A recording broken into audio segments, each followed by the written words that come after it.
because we have 30 minutes.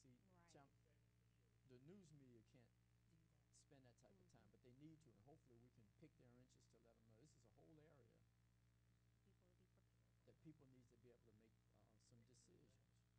I'm thinking about it.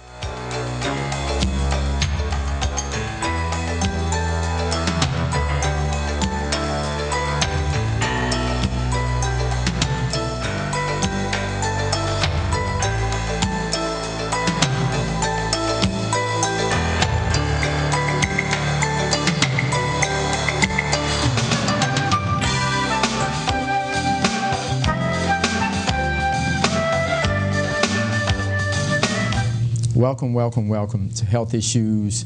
I'm your host, Chris Sylvain, and we're really excited about this show because it's just timely right now. No matter where we are, we're in New Orleans, as we know, with Isaac, hurricane season. But out of all of the stuff with energy and this and that and other, our big concern is the elderly and their health, just the health of the population, period. And we have an awesome guest. It's the only guest I've ever had. This is her third time on. Awesome Dr. Takeisha Davis. Thank you, Doc. How are you? Oh, great. Thank you for having me. I'm flattered to be the only guest to be back for the third time, and hopefully it's been informative each time. And that is the key, you know what I mean? Really, we're excited about you doing a great job. You know, everything very, very articulate in everything you do. Dr. Davis is Director of Public Health, State of Louisiana. She can fix that title for me, and also the Assistant State Health Medical Officer. Straighten that out. So yeah, so Assistant State Health Officer and also the Medical Director for the Office of Public Health, State of Louisiana. Correct. So you were close. I was close. In the ballpark. That's right. That's right. In the ballpark. Because it's changing. It is. It's always changing, which is a good thing. That's right. We're going to start right here and not deal with it, you know, and we started doing the show after Katrina, okay? This when I took over, when it was given to us, and we appreciate that always. Dr. Ferdinand had it for years, and he handed it over and said, hey, Chris, you know, you can have the show, and so we've been thankful, we always appreciate him. But it was right after Katrina, you know, he had moved to Atlanta, and we were focusing on, you know, the issues, and it was always burning about hurricanes because, you know, I had two parents and an aunt, and we lost all three of them within the 18 months following Katrina. And we knew it was because of the trauma of Katrina. They may still be living today. So, you know, 1,000, 1,200 people died in Katrina, but there were thousands more that the trauma of the hurricane and what they had to go through caused their untimely deaths. Due to the Corps, and that's a whole nother issue, but the Corps and the levees broke. It wasn't an act of God, it was an act of the Corps of Engineers and whoever. But anyway, that's a whole nother subject. But what we want to deal with is, okay, let me start here. My decision was to bring them to the Hyatt Hotel during Katrina because learning from Gustav, we could not put them on the road, or whatever hurricane it was, couldn't put them on the road for 2 or 3 hours. They would have died. They were too fragile. All right, I'm a pharmacist, so I made that decision with a little bit of medical training, but that's not my area. I do drugs. What do people do now on making these decisions? Should I put somebody on the road? Should I stay? How do we deal with those decisions? So it's a great question, and one that we want to make sure that all of our residents ponder long before a storm is in the Gulf. That people are planning and prepared for their particular unique situations. So in the instance of your family, as you mentioned, you made a decision with a little bit of knowledge, but being a caring family member, a caring son, what would be best for them. We want people to know that they should be having these conversations with their family, with their family's physicians. We train providers the same way we train them to take care of high blood pressure and take care of diabetes, to also sit down and counsel patients, particularly in our area, about what their needs would be during an evacuation process. So for example, if you have medication needs, where you know that your medications are life-sustaining, life-saving, but pharmacies may be closed in your area if you decide to stay. So you have to make sure that you have medications to last you for 30 days at least. If you require power, because you need a special bed that requires power, you're on insulin and it has to be refrigerated, then those are considerations that you have to take into account because during a storm, inevitably power may be out for us, as we saw in our most recent storm. Right. And so those are discussions that we encourage people to have early on with their providers. And we provide those providers some tools and education around that too, in saying for certain conditions, even if our political leaders are saying it's not a mandatory evacuation right now, that this particular individual may need to voluntarily evacuate for the safety of their own health. And we stress that evacuating to family and other areas is the best place to be, because you'll be comfortable, you'll be with someone who loves you, someone who knows how to take care of you.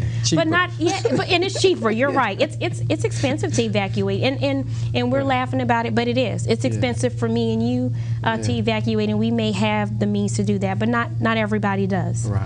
So we also take into account for those individuals who may have the same types of illnesses, the same requirements during a storm, that may not be able to evacuate, that they may need some help from either their local government or their state governments. And so there are things that are provided there, and we want people to be aware of them and be able to engage them beforehand. So here in the metropolitan area, each of our parishes in this area, so not just Orleans Parish, but Jefferson and St. Bernard and Plaquemines, all have ways for those individuals who need assistance in evacuating to register with them, because we want to know where you are so that we can try to provide you the most assistance as possible, particularly those who have those medical special needs. If you don't have family to evacuate to, and not everybody does, or have the means to even get to that family, then we want to help those individuals get to places where they're safer.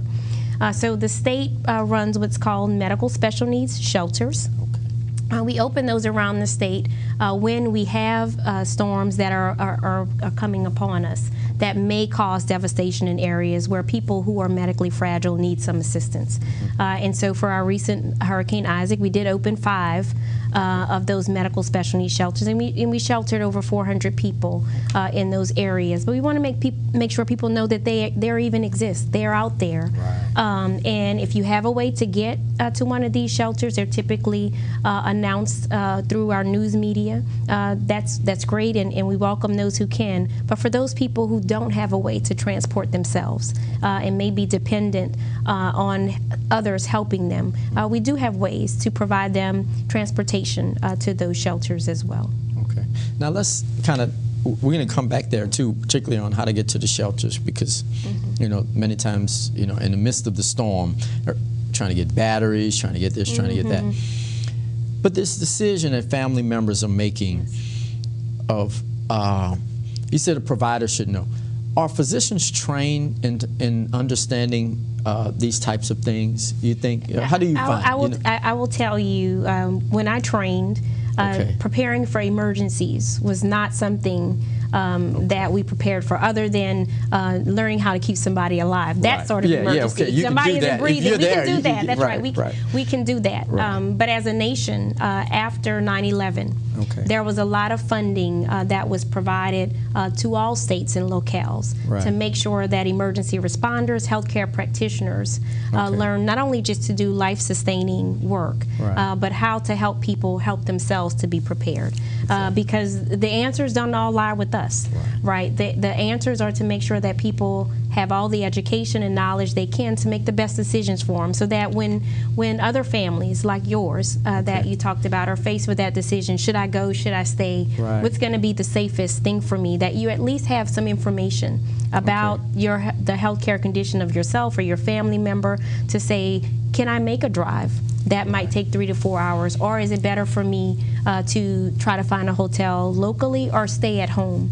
And that decision also has to come with some knowledge of, what does it mean for me to stay at home? And I think we all learned a lot about that with Hurricane Isaac. That is different. You know, we prepare a lot to evacuate from this area, and after the storms of 2005, you know, people learned a lot about what they needed to do to evacuate, but we didn't talk a lot about what you need to sustain in place. What do you need to do if you're not going to have power? for 5 to 7 days? What happens if the temperature in your home rises into the high 90s, and what those impacts on health would be? And that's where, you know, we'd like to focus in educating people today and moving forward, and saying every storm is different, every situation is different, but we want our citizens to be prepared.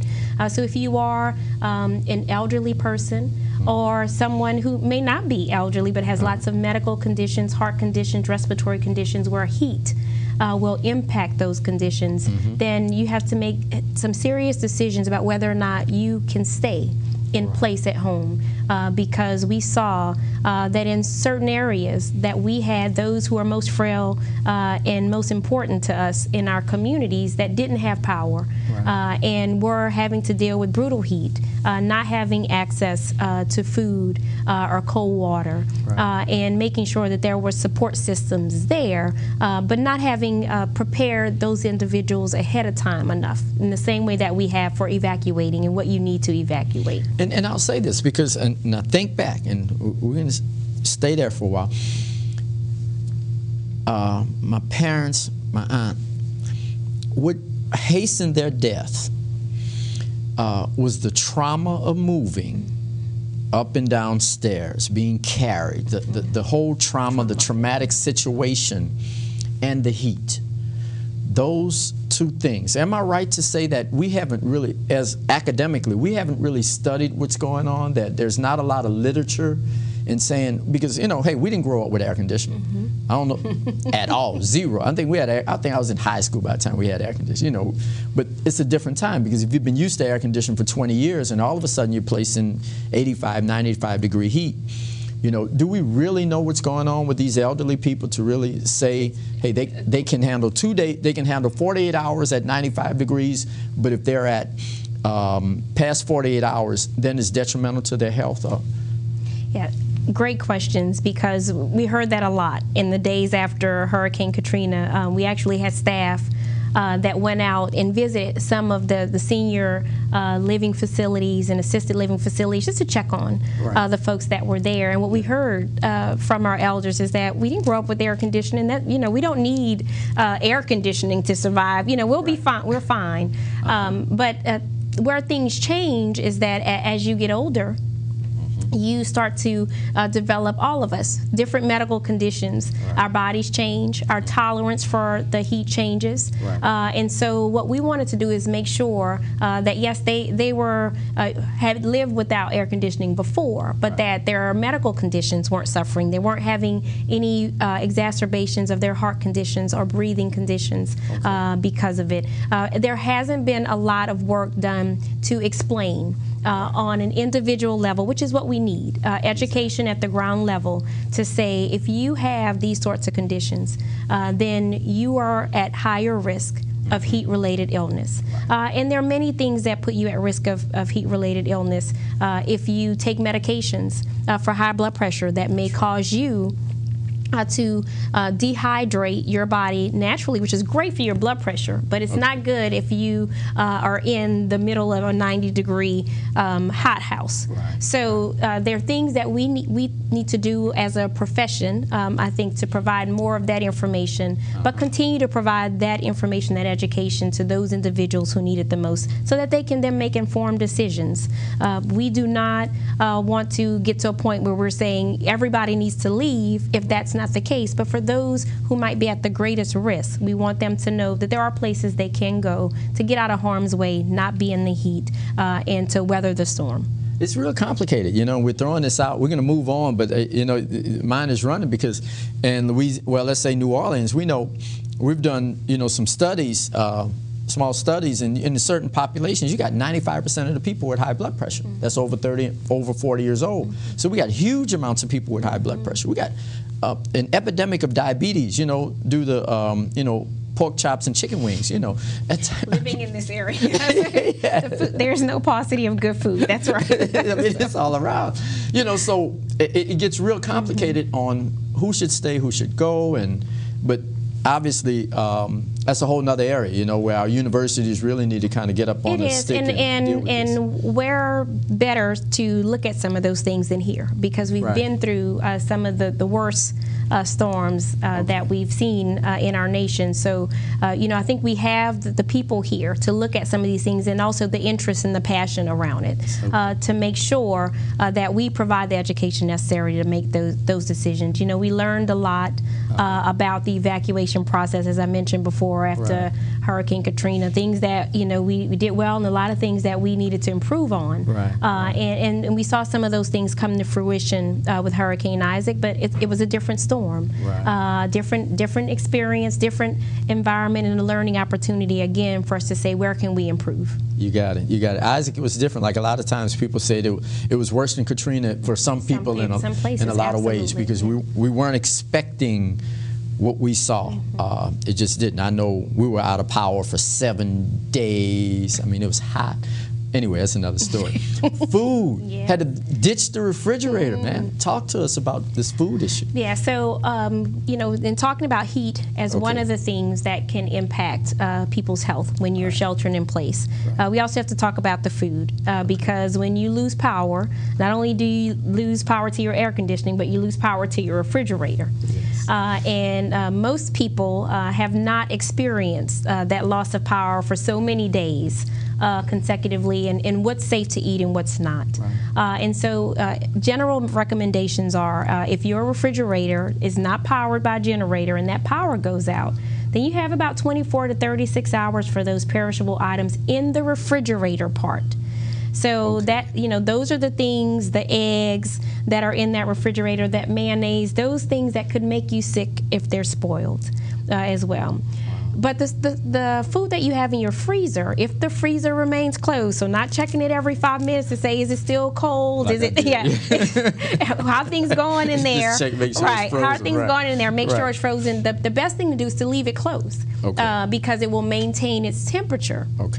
For a few more days in there. So one of the things you can do, and hopefully it's not more than 5 days, but we experience that in many areas. If it's more than 5 days and you open that freezer and things have started to defrost in there, then you really have to get rid of all that food. And the reason why it's so important, it's hard for us because we all grew up where you don't waste food. You don't waste food, you don't throw things away. But these are things that could make you sick, because once they start to defrost and those things start to decompensate, then bacteria can grow in there. And so the worst thing that we will want to do is to be feeding our families food that could make them sick. And for those who are most fragile, our young children and our elderly, it can make them really sick as well. So if the food has been in there too long and in that freezer and it starts to defrost, then we need to get rid of it. And hopefully we don't experience that longer than 5 day period before. But in that refrigerator, you don't have much time for that. So you're saying it starts at 24 hours? 24 to 36 hours in that refrigerator of getting rid of things. And most people, we were laughing about it, don't tend to leave it closed. If you leave it closed, then things will last longer because it will keep its temperature a bit longer. But we're creatures of habit. We want to check on it. We want to see what's going the cell on. phone and refrigerator. Every time you're opening it, you're letting out that cool air that was still there. All right. Now, what people do, because I do it, I think everybody does it.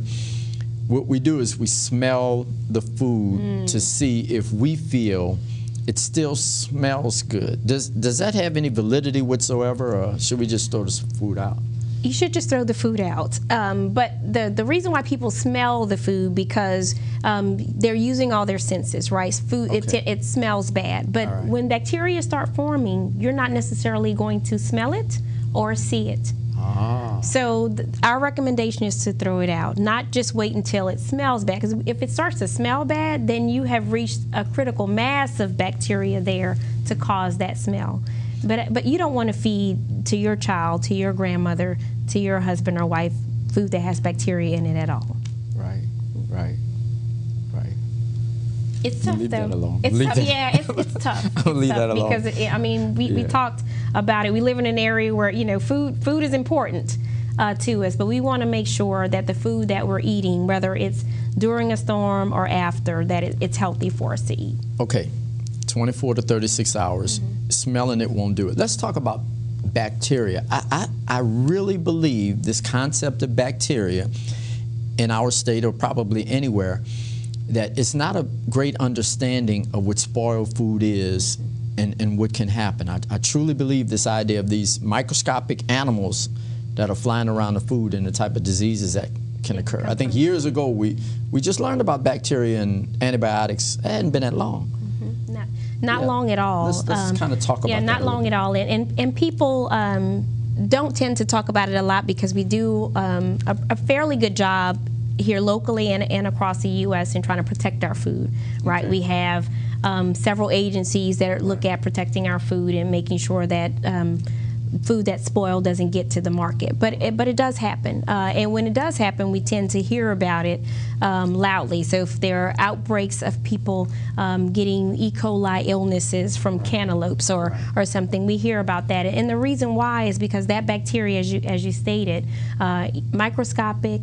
You may not be able to see it. You can't smell it, right? Because people don't tend to eat things that smell bad. They're not going to eat the spoiled meat. Right. They're not going to eat something that looks rotted. Right. So when we have these outbreaks, it's because people can't tell that bacteria is there. But it can cause severe illness. Typically, those illnesses start out as gastrointestinal, so stomach-type symptoms, diarrhea, vomiting, those symptoms that make people feel terrible as well. But for those folks who may have weakened immune systems, so young children who are still developing their immune systems, those people who may be taking medications for other illnesses that weaken their immune systems, like cancer medications, when they eat food that is spoiled or has bacteria in it, they can get really sick. And that bacteria can get into their bloodstream. So it can be a very serious illness. You know, people tend to talk about food poisoning. Right. In a very laissez-faire way. Right. And, you know, it's 24 or 36 hours and not feeling so well and run to the bathroom and then you're better. Right. But that's not always the case for people. So we really want our residents to take food safety seriously, whether it's during a storm or not, and to not eat those things that they know may be harmful to them. Okay, let's even go there because, you know, after the storm, I mean, it was a mass of people that coming in with headaches, sinus trouble, gastrointestinal issues, and if you would ask them, did you eat any bad food, they would always say no, but they don't know. Yeah, right, they don't know. And one of the things that we do as a department, not just after a storm, but particularly after a storm, is look for those signs and symptoms that people are presenting to the emergency rooms and their physicians with, because public health. That's right. That's what public health does, and we do that surveillance because if people, you know, we see a critical mass of folks who are coming in with headaches or sinus symptoms or respiratory symptoms, but the same symptoms coming into different emergency rooms or physician offices, then it makes us start to do an investigation of what that common factor could be with them, whether it's food, and sometimes it is. That's how we find out if there are outbreaks that stem to one particular retailer or not, or sometimes it may be an exposure as well. So we do that surveillance, particularly after storms. We look at baseline data, and then also do surveillance of all of our emergency rooms to see if people are coming in with the same type of illness.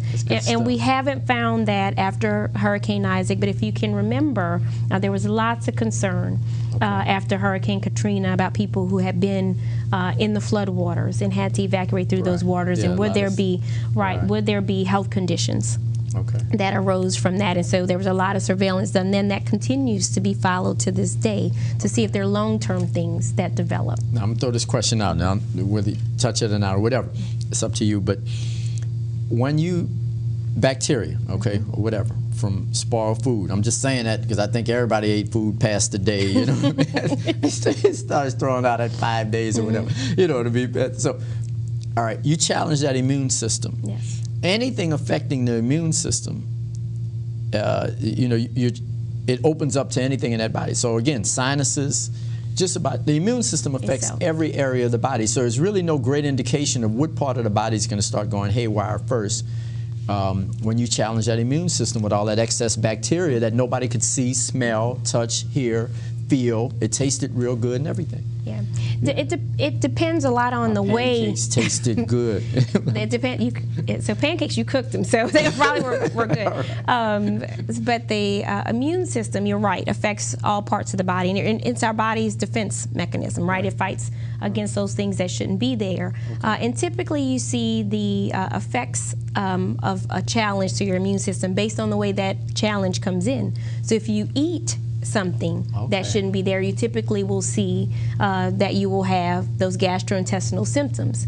If it's something that you breathe in, that is that challenge, then you typically will see respiratory effects from that. So it depends. If that challenge comes through the skin, then you typically will see a rash or skin manifestation of it. So where the immune system does impact our entire body, the way that you get that challenge into your system is usually where you first see some signs of it. Hey, home run. Good stuff. Last one before we go on. Restaurants, because everybody was looking for a restaurant open.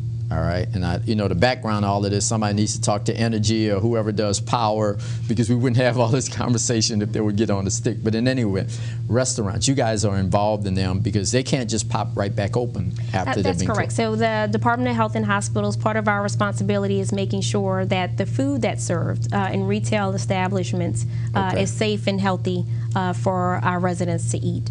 And so we permit all of the places that are open before the storm. So they go through a process and they get a retail food permit.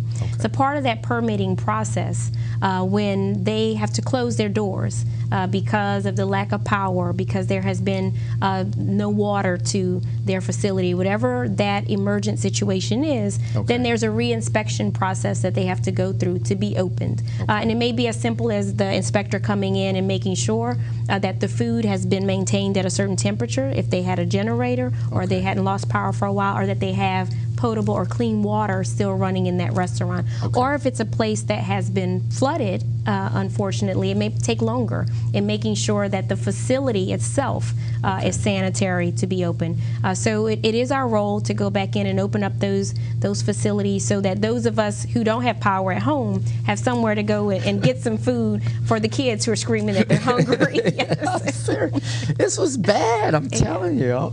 Yeah, you know, I think people are going to, because of the power situation, it changes the way we look at hurricanes. Absolutely. It changes the way that we look at how we should be prepared. I know even for me personally, you know, having had to work, I still had a family at home who, you know, I thought just like a lot of folks that this is a Category 1 storm.